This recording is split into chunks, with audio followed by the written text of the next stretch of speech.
Hi, I'm the head coach for Honor Guards Fencing Club, DC Moons. In this video, we'll be demonstrating to you flexibility exercises, the kind of stretching exercises you need to do to prevent injury, increase your overall flexibility, and to prepare you for any fencing practice or tournament.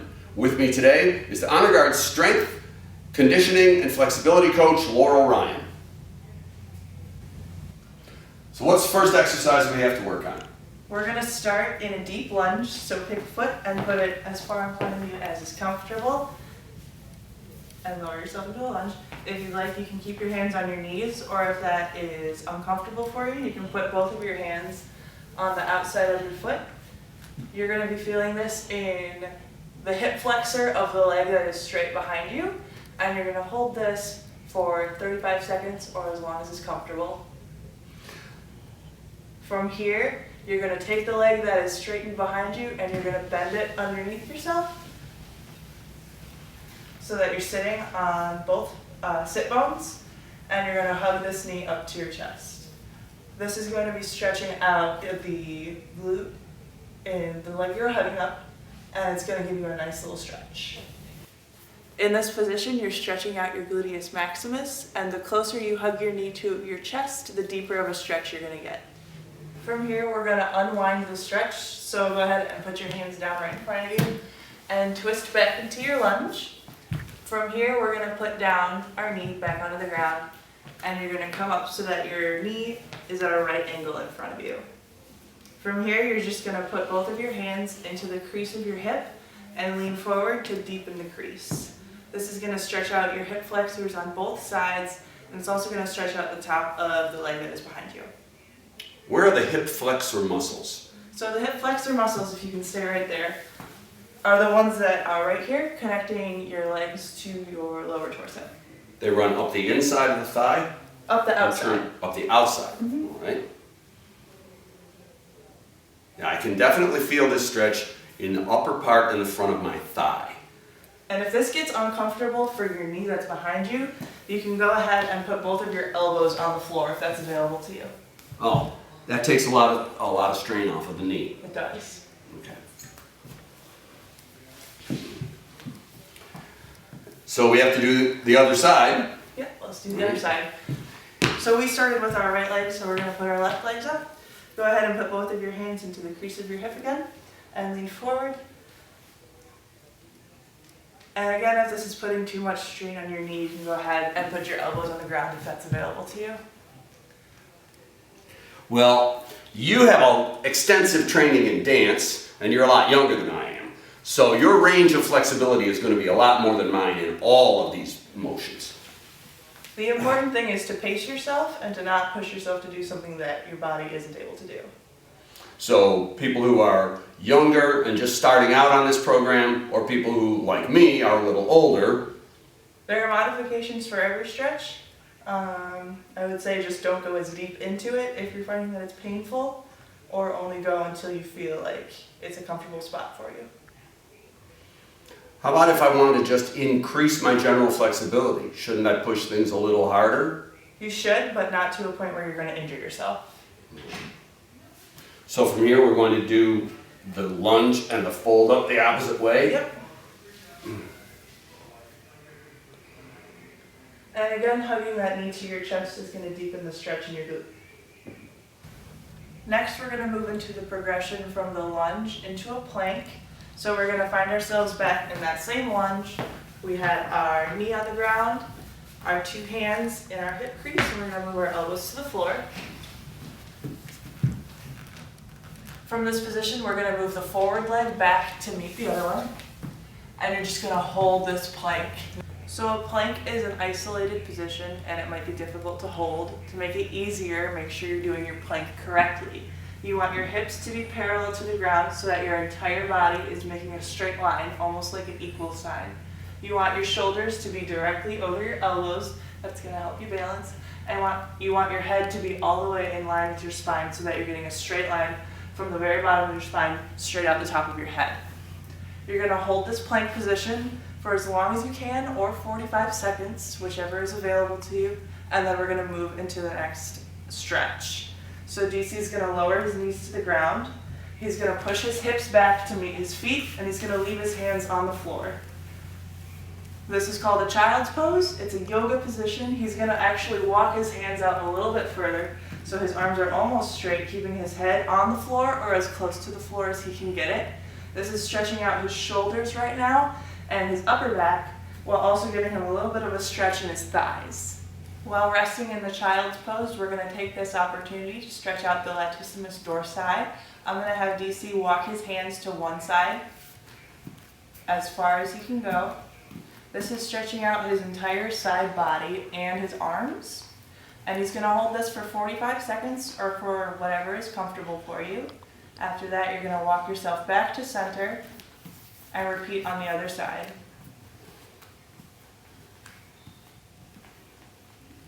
Try to keep your hip bones connected to your feet throughout this entire stretch. So Laurel, I notice when I'm doing the stretch in the child's pose that when I'm extremely rotating, it affects my breathing. In my previous video, I talked about how important it was to do deep breathing, but isn't there a certain technique, sequencing or something, where breathing and stretching have to be done in a certain way? The best technique I could suggest would be breathing in through your nose and out fully through your mouth whenever you're stretching. You want your lungs to be completely full and then completely empty every time you inhale and exhale.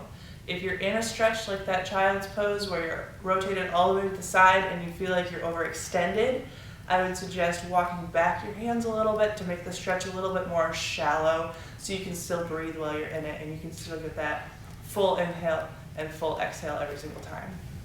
From the child's pose, we're going to progress into a downward dog. So what you're going to do is tuck your toes underneath and you're going to lift your hips up to the ceiling.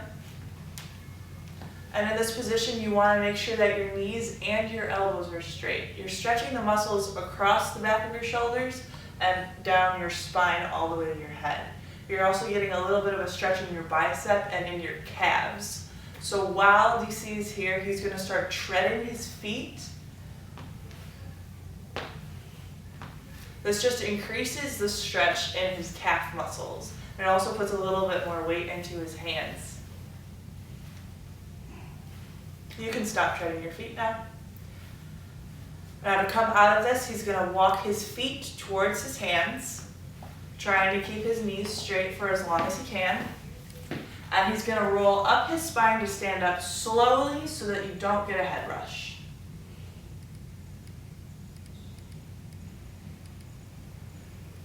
How do you feel? Feels like my spine is a chain of individual links.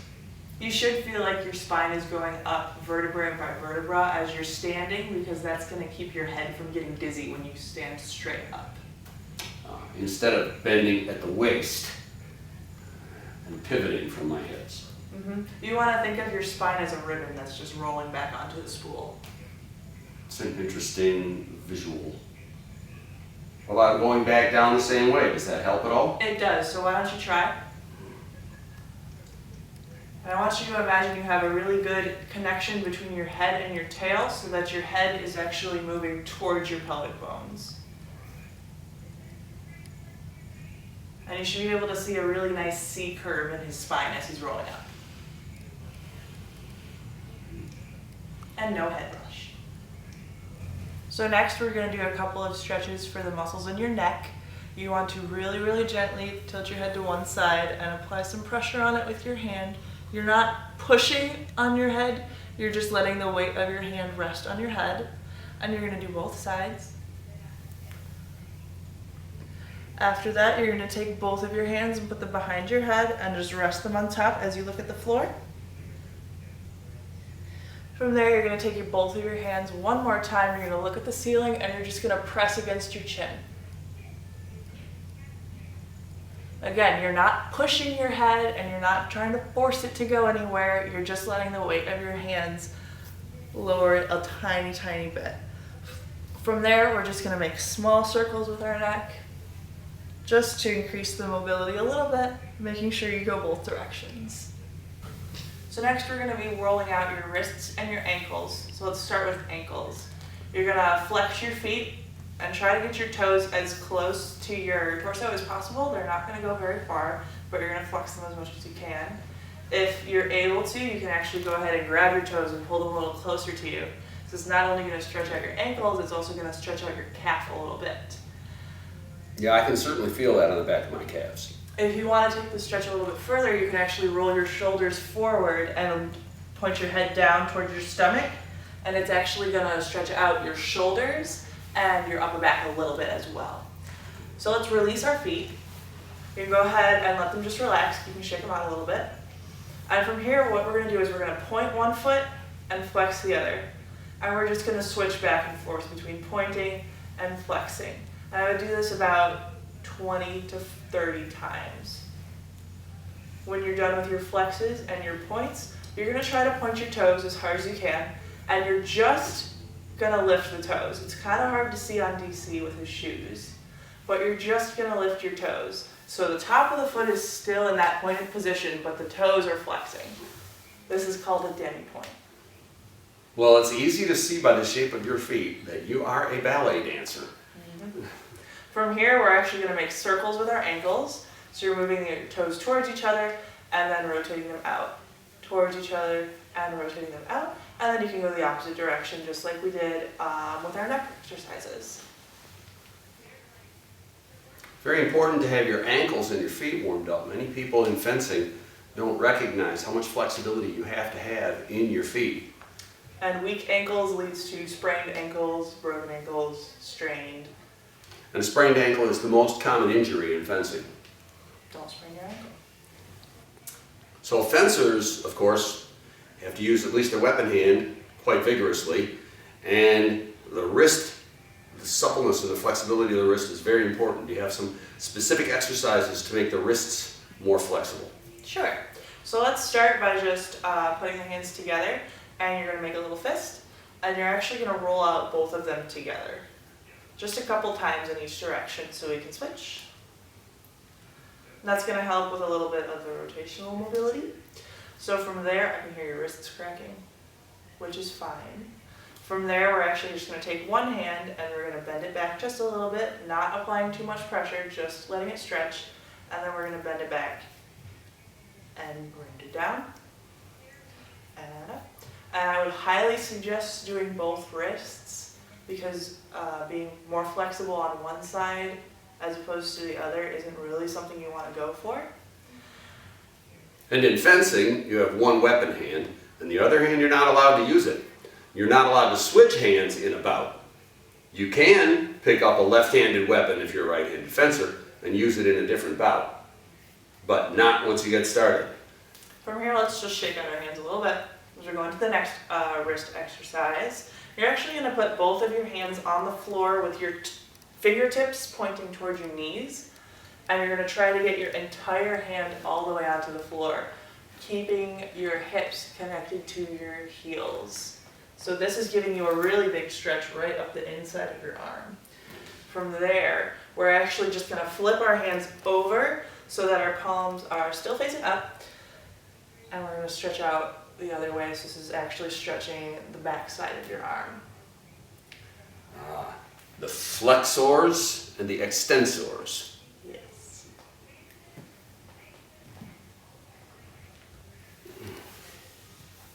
I can certainly feel that in my wrists and my forearms. They should feel a little bit more loose now, like you can do this without an issue.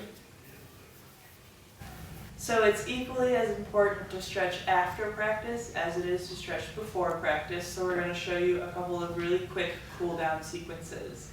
So I'm going to have DC stand with his feet parallel, and you're going to roll down just like we did in our warm-up. He's going one vertebrae at a time, rolling all the way to the floor, and if it's available to you, you're going to put your hands flat on the ground as well. Now you can actually, DC, walk your hands a little bit further away from your feet, and he's just going to start treading his feet. So he's going to go up under the toes of one foot and then the other. This is going to help him get a stretch up his hamstring and up his calf. All right, you can go ahead and stop treading your feet. You're going to stay folded over in this position, and you're going to grab onto opposite elbows. And staying right there, you're going to sway your spine from side to side. This is giving you a little bit of a release in this lower back area, because usually in fencing you're very, very tense and tight in your core, and we just want to loosen that back up. So go ahead and stop swinging. You can put your hands back on the floor. You're going to bend your knees just a tiny little bit, and you're going to roll back up your spine. Very slowly. We don't want that head rush.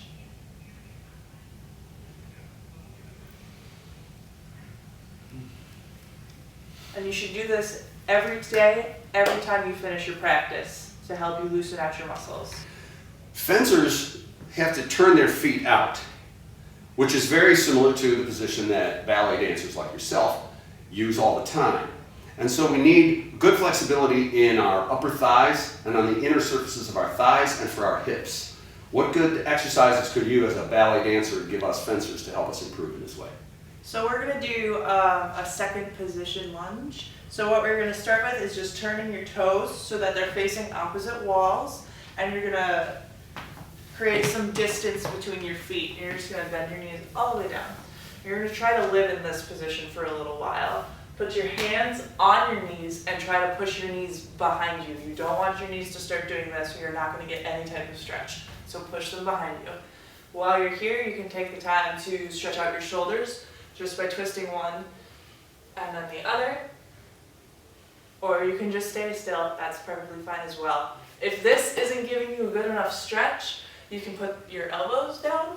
And if this still isn't giving you enough stretch, you can actually come all the way to the ground and try to just do a little bit of a squat. I think this is probably too much for you though. That's more than I want to do at my age. And even while you're here, you can just keep pushing your knees back. Definitely can feel that on the insides of my thighs. And it is very important to keep your knees from turning in, not only for the stretch, but also to avoid damaging ligaments in your knee that keep things connected. Yeah, so if you want to just stay there, while you're in this position, if you want to try to keep your heels moving in front of you, if they go behind you, you're really not going to get much of a stretch. You really want them to be turned flat to the front. Mm-hmm. It's important to do the stretching exercises slowly and completely before fencing and afterward.